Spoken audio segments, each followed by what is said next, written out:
Hello, ladies and gentlemen, my name is StepsBasic, and welcome back to my community show. Haha.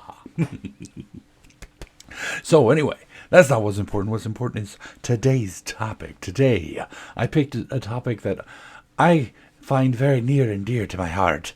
And as a writer and a person who likes to create stories, I find this to be fairly important. Yes, today we are going to be talking about the rule of cool.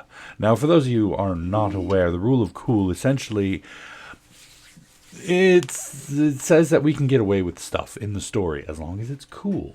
And people are like, wow, yeah, I really like that. So, like, say, for instance, all of a sudden I cannot think of something to use an example. Well, I mean, basically, anytime you get explosions, like a car goes off a cliff, hits the bottom and explodes, it's cool, right?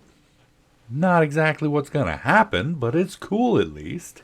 And, you know, as us, the viewers, watch this moment in the movie, the cinema, read it in the story, etc., we ourselves in our head know that a car going off a cliff is not going to just magically explode, but for the sake of the rule of cool, they can get away with it. This leads us into our suspension of disbelief, i.e., we know that's not going to happen, we know that's not true, but because of the fact that it's really cool, we're going to let it slide. And you see this a lot in, especially big budget, big alien, big robot movies, Michael Bay being a good example, who really like to push the boundaries of the rule of cool. Like, I want all of the explosions. I want that gnat over there on that flower to just explode for no reason, but that it's cool. Sometimes you can't get away with it. Sometimes you can't just be like, oh, this is cool. Sometimes you need an explanation for it. Going to Star Wars, you're looking at the Star Wars universe, as it were, and you have our lightsabers, which are bladed weapons that are used in a world that relies on guns and firepower. You've got bladed weapons because they're cool, and of course, saying that they exist in this world is like, okay, yeah, all right. So in a world with laser guns, laser swords also exist. Makes sense, right? But to think that somebody could be going up against an army of people armed with guns, it kind of beggars belief, as it were, that they would just use swords rather than guns, right? So, because we can't just get away with laser swords in a world where laser guns exist, we need to think up a bigger, broader story. Like, oh, these swords take years to master and train with, to become good at, and become the best there ever was. And also our guns travel at the speed of a kicked soccer ball. So, you know, somebody can kick a soccer ball and another person can block it. Then if somebody's going to shoot a laser gun whose laser blast travels at the speed of a soccer ball, then the person with the laser sword can deflect it, reflect it, and block it, etc. Therefore, adding more credence to the rule of cool, allowing us to suspend our disbelief that people would be using swords when guns are a little bit more effective. So uncivilized. Of course, they go in deeper and talk about more of the lore there as far as Star Wars is concerned, because there's a lot more to it than just, you know, swords. I'm looking at myself in the camera and I'm reflected, but my collar's popped a little bit. What am I doing? Am I a hippie? There is an example of the rule of cool in use, as well as the rule of cool expanded into the universe. And, you know, swords are cool, right? But, of course, there is a bit of an imbalance when it comes to these things. You know, you want to talk about how cool using a laser sword is in space where people are using laser guns. Well, you need to nerf the guns and up the power of the sword and requirements of the sword so that the sword is not only viable but practical and cool. But there is a drawback to it, and this is less on the side of the creators and more on the side of the viewers, i.e. a person with a greater knowledge of the events of the use of such and such will look at something that is using the rule of cool to exist, and the more knowledge they have, the less cool it becomes, because then you know more and more about how stupid it is. For example, I took nursing classes, right? So I understand a little bit about what it's like to be a nurse. I don't know everything, and I obviously am not a nurse. I failed out of my nursing classes because I couldn't interact with the patients as much as I wanted to, plus a little bit more. We're not going to talk about that, but I did take some nursing class. So watching a movie about nurses and whatnot, a show about nurses and whatnot, and you see like they're running through the halls and doing all the really cool stuff, and then the doctors are like, "Oh, I'm so incompetent and stupid. Thank goodness I have this nurse here." And then, like, I know a little bit about what it's like to be a nurse, specifically that they're not really, they don't have the same job as a doctor. Most people are like, well, can't we just replace the doctors with the nurses? No, they do something a little bit different.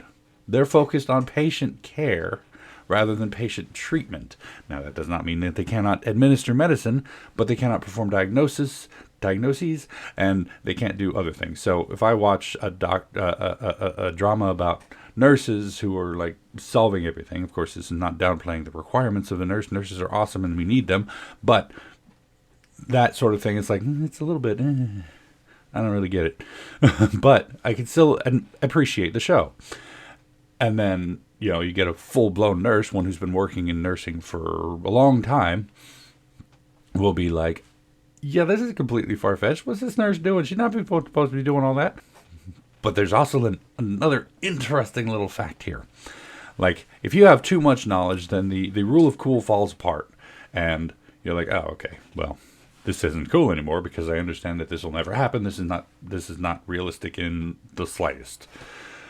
But there is another thing where too much knowledge or more knowledge can come into play. Going back again to my nursing career, which never took off and never got me anywhere. I know enough about nursing to look at a scene of a nurse and be able to judge whether or not that scene is accurate, right?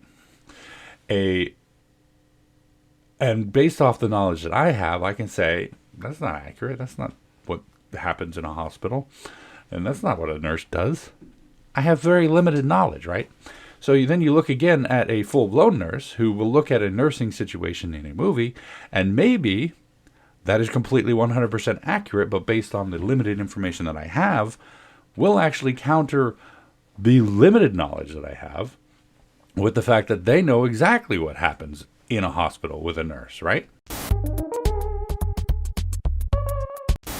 So maybe that scene again, you see the nurse running around performing all these doctor procedures and whatnot, and I'm like, that's not what a nurse does. Nurses don't do that. They're focused only on patient care. Patient care? Yum.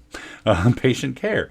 And they don't do any of the things that this nurse is doing. And then the other nurse is like, yes, they do. See, they also pick up the slack for when the doctors cannot always be there, i.e. they do administer medications, including injections and whatnot.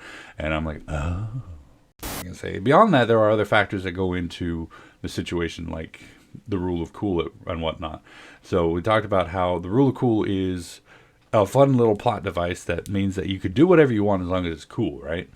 But it's limited by the fact that if it's too over the top, then people are going to be like, yeah, that would never happen. But then comes parody or satire, as it were. And one of the interesting things about that is, while in a regular movie, like you're watching Michael Bay, you see a car go off a cliff, it explodes, you're like, that wouldn't happen, but okay, it's really cool. I appreciate, big preach. And so, like, your suspension of disbelief takes effect, and you're like, okay, this is an enjoyable movie. Lots of explosions, laser guns going off, pew, pew, pew, pew, pew, pew. But then there is parody and satire, where things are so over the top that they are, that the rule of cool is literally the entire movie. And by this, you may be asking, what's your example of this? And I would say, Sharknado. Completely terrible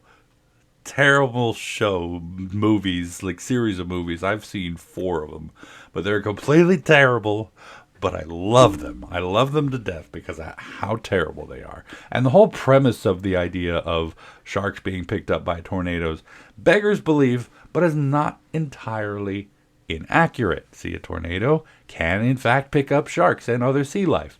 They will not survive the process, but they can be picked up and launched. So the idea of a Sharknado is not entirely out of the realm of possibility. However, the show continues to get bigger and worse and bigger, and everything just keeps getting so hammy and out of control. And you're like, if this were an actual legitimate movie, I would walk out because this is stupid. But because of the fact that it is a parody and satire and just meant to be completely over the top, then the rule of cool literally is the entire movie. It suspends your disbelief because you know going into this movie that this movie is going to be terrible, and that is why it's good. And this is why I really like the rule of cool. It does hurt in some cases, like going back to my trailer reaction for Assassin's Creed Valhalla. Watching that, I was thoroughly engaged in the show, watching the trailer and whatnot. And I wasn't sitting there picking apart every little thing that was wrong with the Vikings attire or the English attire or the weapons and whatnot. I was just there enjoying the combat and being like, yeah, get them. In my mind, I did notice all of the problems that were, not historically accurate. And with a game like Assassin's Creed, you kind of, not really historical accuracy, but at least a mirror, as it were. So it's like you kind of expect a little bit of accuracy when it comes to those sorts of things because they like to purport themselves as being historical to a degree. And so the rule of cool worked on me because I was able to ignore the fact that there were a few inaccuracies in the wardrobe and weapon usage and whatnot. But then you look at somebody like Shadiversity, who's a channel I watch on YouTube who talks about historical weapons and whatnot, and he himself reacted to the trailer as well, but he had a completely different look at the video. Because he, being a student of history, a student of weaponry and whatnot, could not ignore the inconsistencies in the armor, the weapons, etc. He himself could not get past that, whereas I could. My daughter's awake. Yay! 1 second. But he couldn't get past it. I could, which is not does not say anything negative about Chad and his approach to things, because much like the nursing example, you kind of want to see accuracy when it comes to these things. If you feel like it's going to drag you out of it, then you're not going to want to fully engage in it. So even though the rule of cool is such a powerful 1 sec. I'm fat. So even though the rule of cool is such a powerful narrative force, as it were, used in cinematography and whatnot, it does kind of, if you rely on it too much, you can really ruin the movie, the story, etc. Because if you rely on it too much, then the people who know are not going to be able to enjoy it, and they're going to go ahead and spread their beliefs and understandings of this. I still enjoyed the trailer, and honestly, other people's opinions don't affect me as much as they should, but I'm one person. But anyway, that's the rule of cool. What are your favorite moments of the rule of cool where they're like, suspend your disbelief for a moment and just enjoy this spectacle that we created for you? Leave those in the comments down below. But apart from that, that's last week before Spooktober. I'm kind of pumped, but at the same time, I haven't really settled on a game series yet that I want to play. I know I want to play Resident Evil 7, but I don't know what else I want to play. But apart from that, no other real announcements. Almost done with Tiny Tina's Assault on Dragon Keep, which I'm hoping I can finish before the end of the week so that I can move into Spooktober without, leaving anything hanging, as it were. But apart from all that, yeah. No announcements. That's going to be it for me for today. Thank you all so much for joining me for this episode of The Community Show. Hopefully you enjoyed it. And if you did, just go and poke that like button for me. If you'd like to see more from me, make sure to hit that subscribe button. And of course, as always, you're more than welcome to leave a comment down in the comment section down below, and I'll get back to you as soon as I can. And when I can, if I can. All that jazz, and tune in next time. Let's talk about another topic at another time. And until then, good night.